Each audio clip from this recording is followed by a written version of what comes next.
महाराज जी, जैसे हाथरस का केस अभी हुआ था, तो गुरु के बारे में कैसे हम पता लगाएं कि कौन सही गुरु है? आजकल इतने सारे गुरु हो गए हैं, इतने सारे पाखंडी गुरु मैं कह सकती हूँ कि निश्चित रूप से। जी, तो कैसे हम पता लगाएं कि गुरु कौन सही है, कौन सच्चा गुरु है? क्या लक्षण है एक सच्चे गुरु के?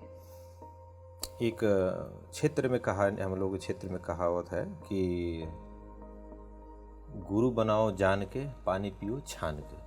ठीक है ना। तो हम जब सब्जी खरीदने जाते हैं कभी मार्केट में ना, तो उसकी टोकरी में सब्जी खराब नहीं होती है, सब ठीक होती है, लेकिन फिर भी हम उठा के देखते हैं ये वाला सही है, अब इसको मुझे दे दो। उसी प्रकार से आप किसी गुरु के सन्निधि में जा रहे हैं तो उसके आगे पीछे उसकी साधना का आप ध्यान कर सकते हैं, देख सकते हैं। इतना तो आदमी को समझ होता है कि आप किसके साथ में जा रहे हैं।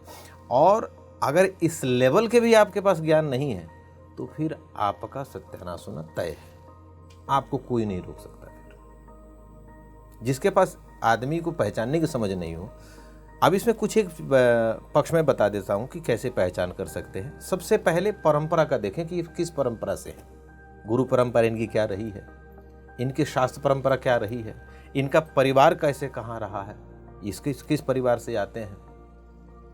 ठीक है कि नहीं तो अब तो ये भी लोग कहने लग जाते हैं उदाहरण स्वरूप में कि भाई रत्नाकर भी तो पहले डाकू थे और उन्होंने तपस्या की और वाल्मीकि हो गए, उल्टा नाम जपत जग जाना, वाल्मीकि भय ब्रह्म समाना। तो क्या उस सज्जन की, उस व्यक्ति की जो ये उदाहरण दे रहे हैं, यही नोएडा की घटना है। कुछ दिन पहले कोई एक ऐसी अवांछित थे, उन्होंने संन्यास रूप धारण किया, फिर मंडलेश्वरी तमाम चीज़ें हो गई, तो उन्होंने उदाहरण दिया वाल्मीकि भगवान का। तो क्या उतनी तपस्या संभव हुई? क्या आपके अंदर इतना इनोसेंस था कि राम और मरा में आप अंतर नहीं समझ पा रहे हैं? मरा मरा मरा मरा मरा मरा करके वो वाल्मीकि, उल्टा नाम का, भगवान का भी नाम उल्टा लिया। तो क्या आपके अंदर इतना इनोसेंस है? नहीं है।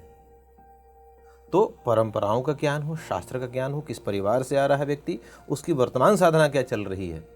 हो सकता है कि पीछे जो इतिहास उसका रहा बहुत अच्छा नहीं हो, लेकिन वर्तमान में क्या चल रहा है, चमक है, चमत्कार है, तो वो गुरु नहीं है। क्योंकि आध्यात्म में चमत्कार का कोई स्थान नहीं।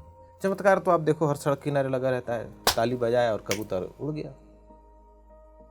चमत्कार कभी कुछ नहीं कर सकता है। चमत्कार इस सृष्टि में अगर है तो यही है कि परमात्मा हमें रोज सुलाता है सांस लेते हुए, सुबह जगाता है सांस लेते हुए। इससे बड़ा चमत्कार कुछ नहीं, मैं मान करके चलता हूँ। भगवान ने इतना सबको सामर्थ्य दिया है कि अपनी आध्यात्मिक चेतना को जागृत कर सके।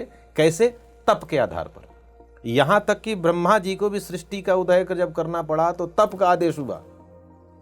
वो अपने मूल ढूंढने लगी, मैं कहां से पैदा हुआ। कमल नाल में यात्राएं कर रहे हैं।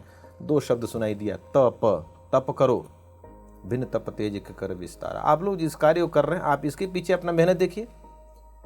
तमाम तरह के टेक्नीशियंस हैं, तमाम तरह के एडिटर्स होते हैं, प्रश्न बनाए जाते हैं, प्रश्न क्या पूछने हैं, तो ऐसे ही सो के उठे हो गया। इसके पीछे जो परिश्रम है वही तपस्या है। ठीक है ना। तो व्यवहारिक भाषा में इसको हम परिश्रम कहते हैं, अभ्यास कहते हैं, और आध्यात्मिक भाषा में कहेंगे तो तप कहते हैं। तो बिना तपे तो कुछ बनता ही नहीं। बिना तपे तो चाय नहीं बनता है, तो और क्या बनेगा व्यक्ति? चाय बनने के लिए तो उसको तपना पड़ता है, जल को। जी। तो यही भाव है, तपिए, दूसरा कोई मार्ग नहीं।